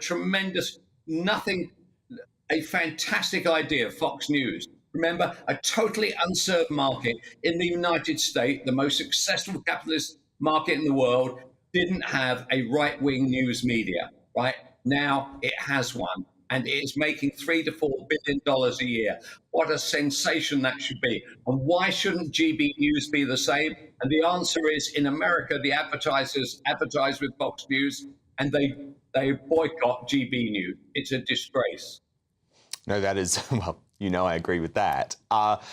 Obviously, it's succession within the family, Lachlan Murdoch to take over. I mean, some people, Kelvin, say he's actually more right-wing than Rupert. So there isn't going to be a big political change, is there? Well, Rupert hasn't got any politics. He doesn't give a stuff. He said, oh, we'll have that idiot Starmer in if we can make more money, or we'll have that, we'll have that idiot Truss in and make more money. He doesn't care. Couldn't care less about Trump, one way or the other. All he saw was the ratings go up of Fox News.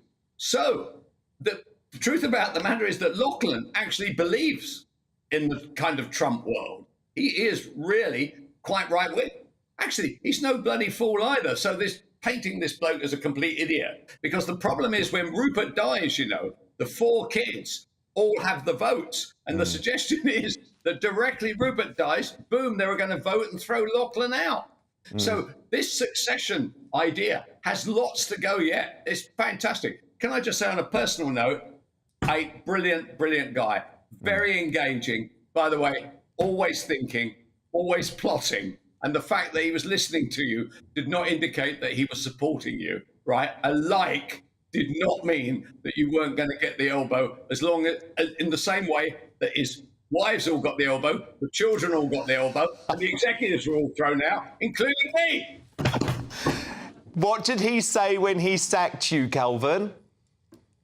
Well, he didn't sack me. Actually, I got the sack from for the second time I got the sack from Rebecca Brooks and with Tony Gallagher, who was the editor of The Sun at the time. Now, there's some suggestion that Rebecca will be thrown out as part of the change. That is absolutely not true. And she'll be there for quite a long time. She gets on well with Lachlan. And as Rupert said to me once, she said, Rebecca certainly knows how to game my family. She's obviously very successful executive, Kelvin, too. Within the Murdoch thing, but obviously, with the emails deletions policy and the fact that they write a massive check out almost every day at News UK in London in order to stop Rebecca going into court on phone hacking and being cross-examined in the High Court on phone hacking. Yeah, they've all got their hands in the blood there. Well, do you know what? Do you know what, though? I think Rupert created an incredible company and his legacy will last. Obviously, there are challenges. There are challenges across the media. Of course they are. Yeah. But I think for both of us, the Sun and what the Sun means to Britain will always stay in our hearts. And I guess we just have to hope that they're able to find a way to reinvent it for a new generation. They're certainly trying. It's very big digitally now. No, it can't be reinvented like that. It takes channels like GB News and other outlets which represent working class man and woman of this country. The paper is dead, and actually the management don't want it either. They don't want the old Sun. Kelvin Mackenzie, on the end of an incredible era in the British media, the retirement today of Rupert Murdoch. Although he says, by the way, he's completely healthy and he's still going to be working as hard as ever. Imagine that. You're Lachlan. You've got him sitting on your in your back seat. Yeah, he ain't going anywhere. He ain't going anywhere. Kelvin, thank you. We'll speak Monday. Time now, though, to reveal tonight's greatest Britain and Union jackass. My superstar panel return. Alison Pearson, who's your GB nominee? Well, obviously, all the Karens in the United Kingdom, especially Karen Jones, my best friend in primary school. But it has to be Kemi Badenoch for a fabulous performance, brushing away with absolute steel the Sky News presenter. Oh, yeah, should we have another little look? Yeah, let's look. People would argue the poorest in society aren't fretting about when they're going to replace their car with an electric car because the poorest in society don't drive in this country. But that is a ludicrous statement. If you step outside of London, come to my constituency, you will find the poorest in society drive because they live in a rural area. Go, Kemi. Sean Bailey, your nominee. My nominee is the Clink charity, which reduces reoffending by teaching prisoners catering skills and hospitality skills and then helping them find work. They even run some catering inside prisons. Amy Cowley, your nominee. Lord Goldsmith for pointing out that, and I quote, Mr Sunak is chucking the environment into a political fire purely to score points. It is reprehensible. Well, I'm going to go with Kemi Badenoch and Alison Pearson's nominee for finally calling out Sly News for their metropolitan elite bias. Alison, who's your union jackass? It's going to be Justin Rolat, the BBC's crazy climate change editor, relentlessly travelling the world to find heat storms and floods with which to terrorise the British people. Ofcom's coming for you, matey. Here's his most recent example. Making these changes now, switching to electric vehicles, heat pumps, making our homes more efficient, is good for the country. Just for balance purposes, I'm sure he's not crazy.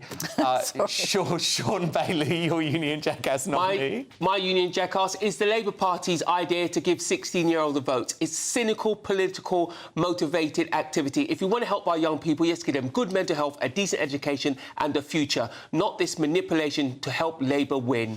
It's disgraceful. Yeah, I was absolutely furious about this, and what worries me, Sean, is it's almost been overlooked as a story. Arguably, outside of Nut Zero, this is the most important story of the week. It could change our democratic system forever. Amy Nicole Turner, your union jackass nominee. It's Kemi Badenoch, but we've already had her, but I'm putting her on the other side. Oh, no, you're going up against Alison. Why didn't you like what she did, Amy? She dismissed Lord Goldsmith on the basis that he's got absolutely loads of money, so OK, for that reason, yeah. But then she puts her faith in Rishi Sunak, who's one of the richest men in the country. Well, look, I'm going to have to say it's the double for Alison Pearson tonight. Justin Rolat. Tonight's union jackass. Not crazy, though, just has a slightly different view to us on climate change. You cut the bit where he said one theory is, and then he says the other side. Sean Bailey, Alison Pearson, my brilliant superstar panel, thank you for your company all week. We're back Monday at 9 p.m. The excellent headliners team in X, though. Good night. The temperature's rising. Boxed Solar, proud sponsors of weather on GB News. Hi there. Thursday's blustery showers will ease overnight. Some drier and clearer spells, but also a cool night to come with temperatures widely in the single figures before further showers on Friday. Now, we've lost the persistent spells of rain that we saw earlier in the week, especially across western parts of the UK. But we've still got quite a number of showers circulating around an old area of low pressure that's sitting to the north of Scotland. And that means there will be further showers overnight, especially for western Scotland, Northern Ireland, western parts of England and Wales. And there'll be some showers or even some thunderstorms just running through the channel close to Kent at times overnight. But inland, actually plenty of clear spells, and under those clear spells with light winds, temperatures falling into the mid to high single figures or even the low single figures for northern parts of the UK. So a fresh start on Friday, but a bright start for many. Decent spells of sunshine across the Midlands into eastern England for a time. The bulk of the showers during the morning will be in the west. They'll move east. The odd rumble of thunder in eastern England by the afternoon. And it's a cool day compared with what we've experienced so far in September. That leads us on to a frosty start in places on Saturday. Touch of frost mid-Wales northwards in sheltered spots, but actually plenty of sunshine. And it's looking like a fair day for the vast majority. The cloud will build into the afternoon, but decent dry and bright weather lingers on. That is until Sunday, when persistent rain returns to the west, a bit warmer in the south and east. The temperature's rising. Boxed Solar, proud sponsors of weather on GB News.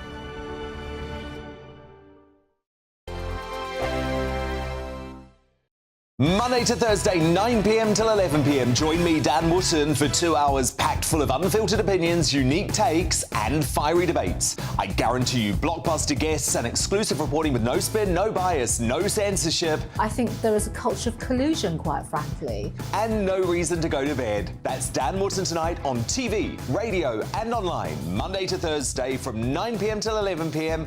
only on GB News, Britain's news channel. The Live Desk with me, Mark Longhurst. And me, Pip Thompson.